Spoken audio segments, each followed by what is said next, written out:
ഇല്ല, മറിച്ച് വരേണ്ട സാഹചര്യം കഠിനമായിട്ടുണ്ട് എന്നുള്ളൊരു തിരിച്ചറിവുണ്ടാക്കുകയുമാണ് ഈ ഒരു സമ്മേളനം ഇവിടേക്ക് പറിച്ചു നടന്നതിൻ്റെ ഒരു പ്രധാനപ്പെട്ട ലക്ഷ്യം.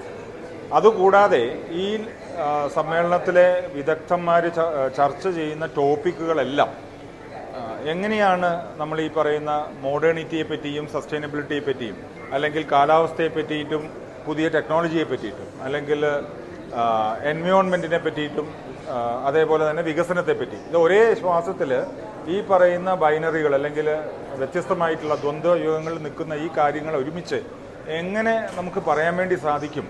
അപ്പോൾ ആ ഒരു കാര്യങ്ങളിലെ വിദഗ്ധരായിട്ടുള്ള ആൾക്കാർ, പ്രത്യേകിച്ച് ചിലിയിൽ നിന്ന് വന്ന പ്രിറ്റ്സ്കർ പ്രൈസ് വിന്നറായ അലഹാൻഡ്രോ അരവേന എന്നാണ് അദ്ദേഹത്തിൻ്റെ പേര്. അത്രയും ചെറിയ പ്രായത്തിൽ തന്നെ ഒരു പ്രിറ്റ്സ്കർ പ്രൈസ് വിന്നറായിട്ട് വന്നിരിക്കുന്ന ഏക മനുഷ്യനാണ് ഈ ലോകത്തിൽ. അദ്ദേഹത്തിൻ്റെ ആദ്യത്തെ ഇന്ത്യൻ വിസിറ്റാണ്.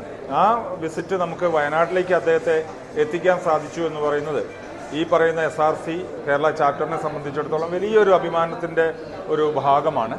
അവരൊക്കെ ഈ പറയുന്ന രീതിയിലും ഏറ്റവും അരികുവൽക്കരിക്കപ്പെട്ടിരിക്കുന്ന, സമൂഹത്തിൽ ഏറ്റവും അരികുവൽക്കരിക്കപ്പെട്ടിരിക്കുന്ന ആൾക്കാർക്ക് വേണ്ടിയിട്ട് സമൂഹത്തിൽ വലിയ രീതിയിലുള്ള പ്രവർത്തനം നടത്തി അതിൻ്റെ ഭാഗമായി ഈ പ്രിറ്റ്സ്കർ പ്രൈസ് വിന്നർ കിട്ടിയ ആൾക്കാരാണ്. അപ്പോൾ അതേപോലെയുള്ള വിനു ഡാനിയൽ നമ്മുടെ നാട്ടിൽ നിന്ന് തന്നെയുള്ള ഒരാളാണ്. പക്ഷേ വളരെയധികം വ്യത്യസ്തമായ ചിന്തകളിലൂടെ വ്യത്യസ്തമായ വാസ്തുശില്പ മാതൃകകൾ സൃഷ്ടിച്ചുകൊണ്ടിരിക്കുന്ന ആളാണ്.